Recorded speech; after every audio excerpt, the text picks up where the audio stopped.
Model we learned about center points, and I drew this triangle really quick to just sum up what we had been doing. This in particular is a centroid, which is the center of gravity of a shape. So this point right here would be the centroid. This applies directly to what we will be talking about for the remainder of this screencast, which is centroids, or the center of gravity of shapes. And I will be trying to prove and show to you how and why these are the center points, how to find and why these are the center points. So without further ado, I'll go ahead and show you how to do it first, and then I will try my best to prove to you why this is in fact the center of gravity. So all I'm going to do is I'm going to actually do the same thing for both of these shapes, but I'm just going to join the angles to their adjacent angle, and then at their intersecting point I'm gonna place a point just like that, and this is the center of gravity for that square ABCD, and then I will have the same type of idea down here for this quadrilateral, and that is the center of gravity for quadrilateral FHGE. And so now I guess I'll go ahead and try to prove to y'all why this is in fact the center of gravity, or the centroid. One important thing to note is that this is the centroid, assuming the weight is distributed evenly. So that means this point would have the same weight as this point, so C and B would be equal, and then A and D would be equal. It's just the weight. There's not one part specifically that is like exponentially heavier than another part to throw off our balance. So that this is that centroid for this particular shape. So with that in mind, essentially what we're going to do is just find the area of these triangles. And as we can see, this is in fact a square, so that should be a pretty quick process. And then if all the areas are equal, I feel that that is enough of an argument to assume that this is in fact the center point, or the centroid, the center of gravity, whatever you want to call it, for this square. So what we're going to do is we're going to construct a midpoint. We're going to construct the midpoint. Why is that not working?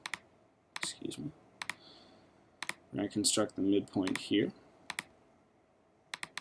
Oops. Need to select things. Excuse me. Midpoint.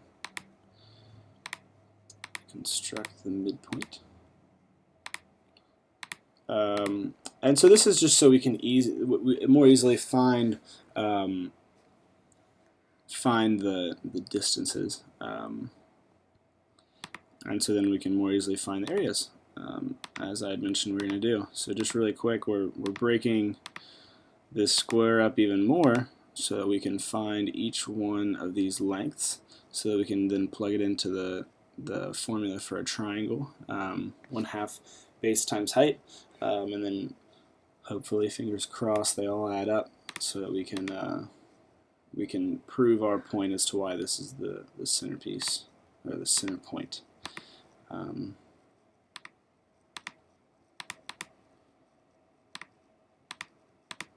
So I'll just start out with these two. We can see that these lengths are the same, and that is again for line segment KM and line segment KL right here. So we can see that those are the same. So same base right here, same height right here and right here. That is enough evidence to suggest that these are the same area.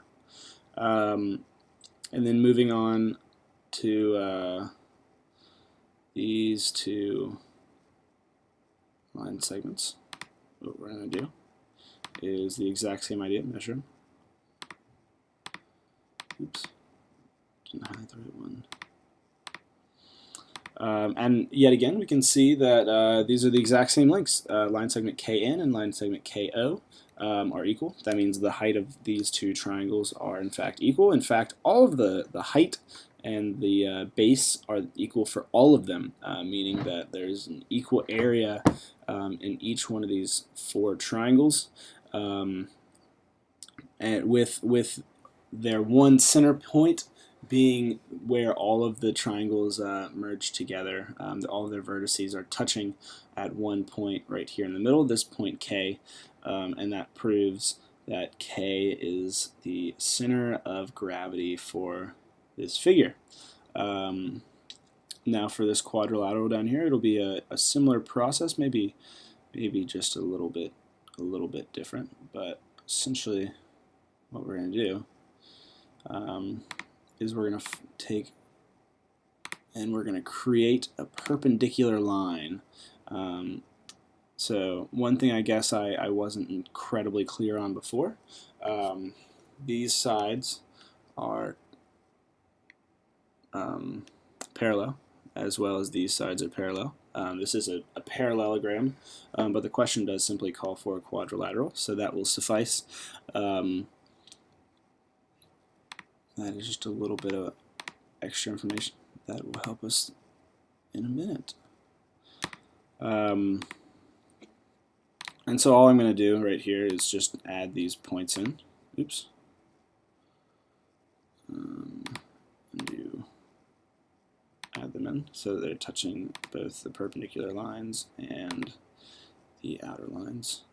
And then what we're going to do is we're going to hide these lines so we can see this image a bit more clearly. And the same idea, we're going to find this height as I mentioned. Oops. We're going to have to show them all again. Excuse me, this is all my other work.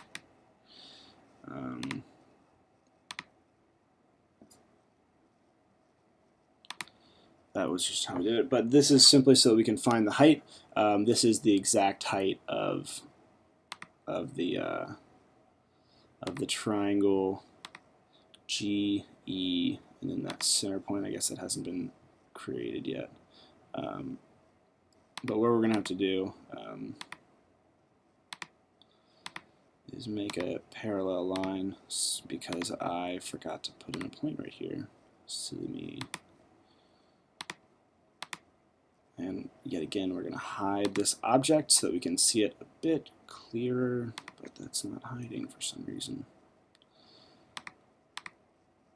Interesting. We're going to hide parallel line. Well, I guess we'll just be deleting it then. And yet again, it's the same idea. We're just trying to find the height. And as I displayed in this first part, the bases are all going to be the same. EF, as we can see here, is the same distance as GH, as we can see here. And then EG, right here, GE, excuse me, is the same as FH, or HF, however you want to put it. And fortunately, what we're going to find out here in a second is that the measure of each of these is also the same.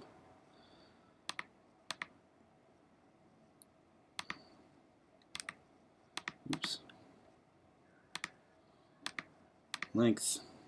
So same. That means that these areas will be the exact same. And now we'll move on to this length. And we'll move on here. And we can see that these lengths, these heights are the exact same.